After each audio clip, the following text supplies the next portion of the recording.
The life story of John Wayne. Little known facts behind the legend. John Wayne was one of the most successful and best-known actors in Hollywood. He appeared in almost 180 films over the course of his career and won a Best Actor Oscar in 1969. His box office appeal was huge and his movies have so far grossed over $700 million, far in excess of any other performer. Yet, he was far more than just a money-making machine. He became a legend, an icon for the youth of America and the world to aspire to, an image of moral strength, physical courage and immense determination. His career spans almost the entire history of Hollywood, beginning in silent movies in the 1920s right up to The Shootist in 1976 when he gave one of his greatest ever performances. The American Film Institute named him 13th among the greatest male stars of all time. In 2007, a Harris poll placed Wayne third among America's favorite film stars. He is the only one who has appeared on the poll every year. His movie, The Searchers, was named the greatest Western of all time by the American Film Institute in 2008. He is still the most popular actor in history and is still, today, 3 decades after his death, an immense presence towering over Hollywood. He was born in Winterset, Iowa on May 26, 1907. His birth name was Marion Robert Morrison, which was changed shortly afterwards to Marion Mitchell Morrison as his parents had decided to give their next son the name Robert. The family moved to the sunny climate of California to improve his father's health, and after an abortive attempt at ranching, they moved again and his father opened a pharmacy shop in Glendale, California. Marion delivered orders for his father, whilst still at school. He began to be called Little Duke to differentiate him from his huge Airedale dog called Duke, and the nickname Duke stuck with him for the rest of his life. Attending Glendale High School, he proved to be an excellent student and also showed early promise as an actor. He took part in several school plays and even represented the school in the Southern California Shakespeare competition, reciting a passage from Henry VIII. As well as showing his academic prowess, the strong, tall young man also made use of his athletic build and made a name for himself as a football player, getting an athletic scholarship in 1925 to study law at the University of Southern California. He played football for the outstanding USC team, and his first appearances on film are as a footballer with his USC teammates in Brown of Harvard in 1926 and the Dropkick the following year. Wayne's promising football career ended when he had a serious ankle injury in 1926 during his second year. By then he had started doing part-time work as a prop man at the local film studios, where he became good friends with the young up-and-coming director, John Ford, who was to play a big part in Duke's early career. Ford began giving him walk-on parts in his movies during the late 1920s, at first under the name Duke Morrison, and it was Ford who gave him his big break by recommending him to director Raoul Walsh for the lead role in the western The Big Trail in 1930. It was for this movie that his name was changed by Fox Studios to John Wayne. Although now regarded as a classic, The Big Trail failed at the box office, mainly because it was filmed in a new widescreen format which few movie theaters were able to show. Although he received plaudits for his performance, the 23-year-old Wayne had to put his movie career on hold, and for the next 10 years he worked hard learning his new profession. During this time he made over 60 B-movies, mainly westerns such as Texas Cyclone and Haunted Gold in 1932, The Man from Utah in 1934, Born to the West in 1937, and Santa Fe Stampede and Red River Range in 1938. He honed his writing, roping and gun skills during this time, and he consciously developed his distinctive voice, walk and acting style as he realized he needed to be able to stand out amongst the other actors who were flocking to Hollywood.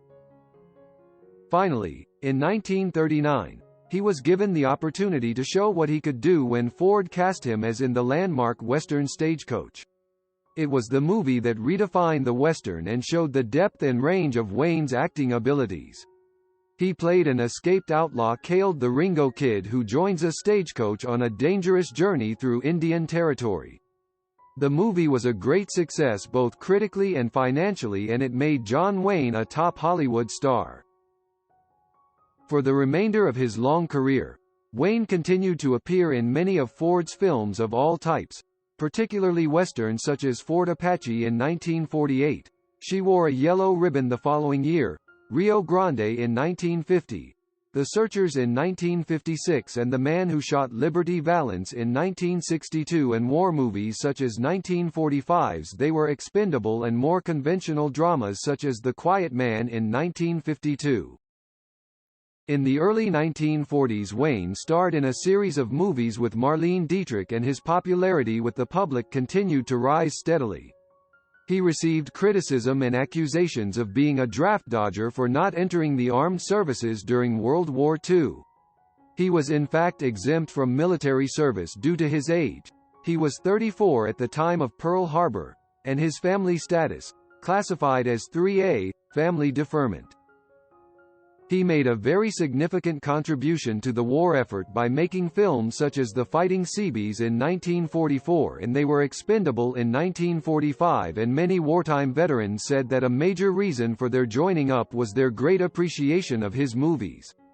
He also became a regular and immensely popular visitor to the war zones of World War II, noticeably raising morale amongst the troops. After 1945, he continued to develop his tough guy with morality image, and he gradually became an icon of masculinity for American men to aspire to. It was a deliberate strategy on Wayne's part. As an intelligent man, he knew he was a product being packaged, and he was quite happy to be part of it. His popularity continued to rise during the late 1940s with different genres of movies, including several World War II thrillers such as Back to Bataan in 1945, Sands of Iwo Jima in 1949, for which he was nominated for the Best Actor Academy Award, costume action dramas like Wake of the Red Witch in 1949, and of course, westerns like Angel and the Badman in 1947 and the classic Red River in 1948. By the start of the 1950s, he was one of Hollywood's top stars. He also began producing movies through his own company Batjack, many of which were very successful, including Island in the Sky in 1953, The High and the Mighty in 1954, and Rio Bravo in 1958. The Searchers in 1956 is seen by many critics as Wayne's finest performance. He plays Ethan Edwards, a Civil War veteran searching for his niece who has been taken by Indians, and the movie explores serious themes such as racial prejudice and sexism. In 1960, Wayne directed his first movie, The Alamo, in which he also starred as Davy Crockett. As his career progressed, Wayne's honest, straight-dealing reputation rose with him, and he achieved a uniquely strong position in the mind of the movie-going public as well as the film critics. He continued to act in a succession of popular movies including Hatari in 1962, Donovan's Reef the following year, The Green Berets in 1968, and True Grit in 1969, for which he won the Best Actor Oscar. After True Grit, his career went into decline. In the 1970s, he played in a succession of westerns which were successful primarily because of his reputation rather than for any intrinsic quality. Rio Lobo in 1970 was mauled by the critics. Big Jake in 1971 made money, but The Cowboys in 1972 was indifferent, and The Train Robbers and Cahill U.S. Marshal the following year were also disappointing. During this time, he made several movies in which he tried to emulate Clint Eastwood as a dirty, hairy type of tough cop, but the movies were ridiculed because of his age and increasing waistline. MCQ in 1974 was only moderately successful, and Brannigan the following year performed poorly. In 1975, Wayne starred in a sequel to True Grit, titled Rooster Cogburn, Dot and the Lady, co-starring Katharine Hepburn, but it was again mauled by the critics. Seriously considering retirement, Wayne made one more movie, and it was one of his best. The Shootist in 1976 tells the story of an aging gunslinger who discovers that he is dying of cancer. Wayne gave a memorable performance made more poignant as he himself was dying of the same disease. In his personal life, John Wayne married 3 times, each time to Latin American women, a strange fact which he called happenstance. His first marriage in 1933 was to Josephine Scenes, the daughter of the Panamanian consul in Los Angeles. They had 4 children, but Josephine had no real interest in the business of movies and could not understand her husband's passion for his work. The marriage ended in divorce in 1945. Wayne had affairs with several of his leading ladies, most notably with Marlene Dietrich, whom he met in 1941 when they co-starred in 7 Sinners. They made 2 other pictures together, The Spoilers and Pittsburgh, both in 1942. Their affair, during which both dated other people, lasted on and off for several years before it faded. His second marriage was to Esperanza Chata Bauer in 1946, ending in divorce after 7 years. The divorce was messy and unedifying to both parties. Chata was an alcoholic who accused her husband of beating her. Wayne denied it emphatically. Chata also accused Wayne of having an affair with Gail Russell, his leading lady in Angel and the Badman in 1947. Both Wayne and Gail Russell denied the affair. Wayne was essentially a private man and he deplored the publicity surrounding his second divorce, although it did not shake his popularity with the public. He and Chata eventually divorced in 1954 and Wayne married his third and last wife, Pilar Pallet, on the day his divorce became final. Pilar, who was 22 years younger than Wayne, was an actress and her father was a Peruvian politician. She took an active interest in her husband's career. The couple had 3 children but separated in 1973. They never legally divorced. After their separation, Wayne was romantically involved with his secretary Pat Stacey for the remaining 6 years of his life. Wayne was a wealthy man and invested his large income wisely.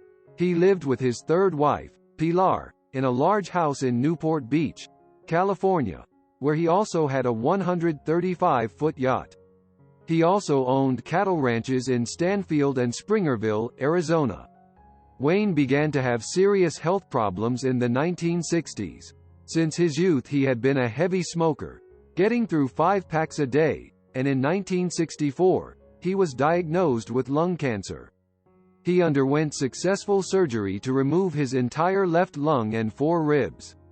For the rest of his life he had oxygen bottles with him. In 1969 he announced that he had licked the Big C. He suffered a stroke in 1974, which is why he can be seen talking out the side of his mouth in some of his films made around this time. In March 1978 he had heart valve replacement surgery, and in January 1979 his stomach was removed. John Wayne died of gastric cancer on June 11, 1979 and was buried in the Pacific View Memorial Park Cemetery in Orange County, California. Wayne was buried in secret and the grave went unmarked until 1999, in case Vietnam War protesters desecrated the site. 20 years after his death he finally received a headstone made of bronze which was engraved with a quotation which reads, "Tomorrow is the most important thing in life. Comes into us at midnight very clean. It's perfect when it arrives and it puts itself in our hands. It hopes we've learnt something from yesterday." Rest in peace, John Wayne. Goodbye, legend.